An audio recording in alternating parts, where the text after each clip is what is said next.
nanganak na yung pato namin. Ayan, at last meron na naman kaming baby na pato, kasi yung pato namin na iba namatay nung kasagsagan ng ulan. Ilan sila? Andun yung nanay niya, baka anuhin niya ko. 1. Uy, may tatlong itim. Ay, 4. 2, 3, 4, 5, 6, 7, 8, 9, 10, 11. 11. Yun o. Yung nanay niya, baka anuhin niya ako.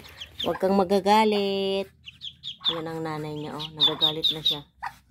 Hindi ko naman gagalawin. Nagagalit na siya. Ayun, oh.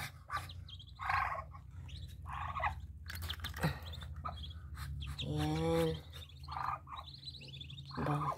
Huwag kayong magpunta.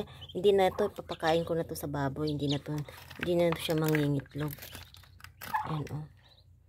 Isa. Yung nanay niya, oh.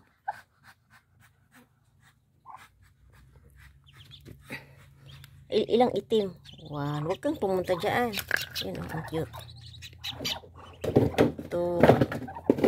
4 ang itim. Ayun, natakot sila sa akin. Ay, ang cute, oh.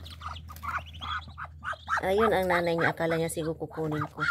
Ayan, oh. Hindi. 10, 11 pala yung niya. Ayan ko, yung flashlight ko. Andito kasi kami sa pugon. Madilim, di makita. Ayan, oh. Uy, maapakan mo yung anak mo. Ang cute nito, oh, yellow. Ito, oh. Ang cute nito, oh. Diba, ang cute yellow. Huh? Diba, ang cute, oh. Ito. Yan, cute. Ang cute niya.